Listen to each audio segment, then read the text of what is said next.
अरे आग लगे, ये भी कोई जिंदगी है। सुबह से चिल्लम चिल्ली पुकार सुन के मैं तो तंग आ गई हूँ। अरे वो भी क्या दिन थे जब मैं गांव में रहा करती थी। पहले बड़ी सुखी थी मैं। पहले मेरी जिंदगी क्या थी और अब क्या हो गई है। शहर में तो लोग भेड़ बकरी की तरह जीते हैं। जीने का असली मजा तो गांव में है। क्यों, क्या हुआ माँ जी? आज गांव की बहुत याद आ रही है आपको? अरे हाँ बहू, शहर का जीना भी कोई जीना है। लोगों की आधी जिंदगी तो सड़कों के ट्रैफिक में निकल जाती है और यहाँ रखा ही क्या है। एक बात कहूँ, दिल्ली शहर अब पहले जैसा नहीं रहा। क्या माँ, जब देखो गांव के गुणगान गाती रहती हो। ठीक है, इस बार ना बच्चों के कॉलेज की छुट्टियों में हम सब गांव चलेंगे, ठीक है? हाँ, ये ठीक है। फिर कुछ दिनों के बाद सारा परिवार अपने गांव चला जाता है। अरे वाह, कितनी ताजी और साफ हवा है, कितनी शांति है यहाँ। चल बहू, अब बढ़िया सा खाना बना दे, मजे से आंगन में बैठ के खाएंगे। सुशीला गांव का माहौल देख बड़ी खुश होती है। 2 दिन के बाद गांव की कुछ औरतें सुशीला के घर आती हैं। बड़े दिनों के बाद गांव आई है सुशीला। हमें तो लगा कि तू शहर जाके गांव को भूल गई। और बतिया, तेरी बहू कैसी है? जरा मिलवा तो उससे। अरे मेरी बहू तो लाखों में एक है। बड़ी किस्मत वाली हूँ मैं जो मुझे जानकी जैसी बहू मिली है। हमेशा मेरी सेवा में लगी रहती है और आज तक कभी पलट कर जवाब नहीं दिया उसने। सुशीला की बातें सुनकर सभी औरतें हंसने लगती है।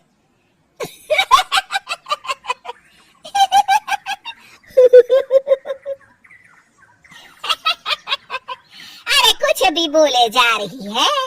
तबीयत तो ठीक है? तेरी बहू चांद से आई है क्या? क्यों बहनों, दुनिया की कोई भी बहू अच्छी होती है क्या?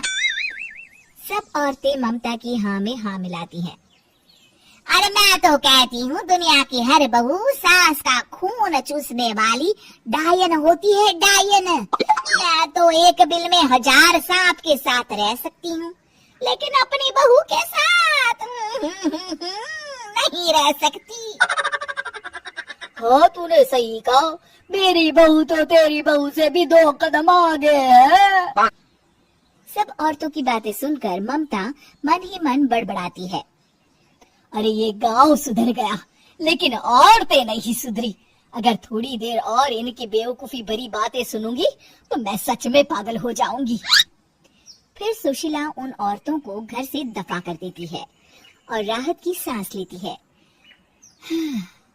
अरे बहू, जरा बाम लाके मेरे सर पर तो लगा दे। उन औरतों की फालतू बातें सुनकर मेरा सर चकरा गया है।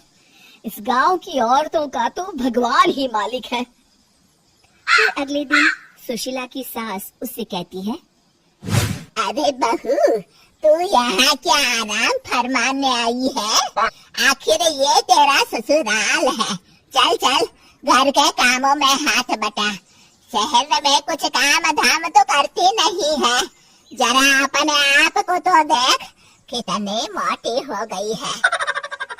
सारा दिन घर का काम करने के बाद शाम को सुशीला, हाय मेरी कमर, हाय मेरे पैरों ने तो जवाब दे दिया। आज तो मुझसे मक्खी भी न मारी जाएगी। अरे बहू, जरा आकर मेरे हाथ पैर तो दबा दे। जी माँ जी, अभी आती हूँ।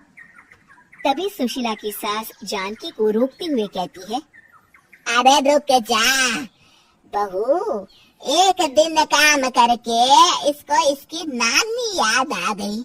हम लोग तो रोज इतना काम करते हैं, कोई जरूरत नहीं इसके हाथ पैर दबाने की। सुबह तक सब ठीक हो जाएगा। सुशीला अपनी सास की बातें सुनकर हैरान रह जाती है। इस तरह धीरे धीरे गांव आने के बाद सुशीला की परेशानी शुरू हो जाती है। फिर एक दिन, अरे आज तो मैं कपिल शर्मा देखूंगी, क्योंकि आज संडे है। सुशीला जैसे ही टीवी ऑन करती है तभी बिजली कट जाती है। अरे सत्यानाश, इस बिजली को भी अभी जाना था। इतने दिनों से मैं टीवी सीरियल देख नहीं पाई।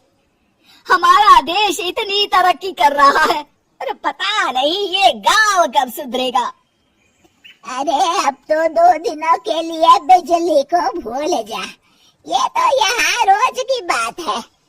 अब इस अंधेरे में रहने की आदत डाल ले। हाँ। हे भगवान, अब क्या होगा? ऊपर से इन मच्छरों ने जीना हराम कर रखा है। दूसरी तरफ घर के काम कर करके और बिना किसी सुविधा के सुशीला तंग आ जाती है और उसे शहरी जीवन याद आने लगता है। क्यों माँ, मजा आ रहा है ना? अरे आपने ऐसी सूरत क्यों बना रखी है?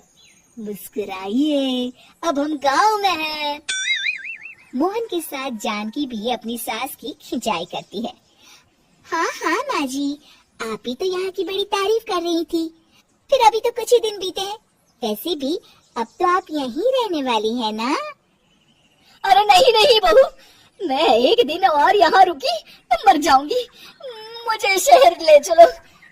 क्या दिन थे, कितनी सुखी थी मैं वहाँ। ठीक है माँ, हम कल ही वापस शहर चले जाएंगे। इस तरह सुशीला शहर आ जाती है और फिर कभी दोबारा गांव जाने की जिद नहीं करती।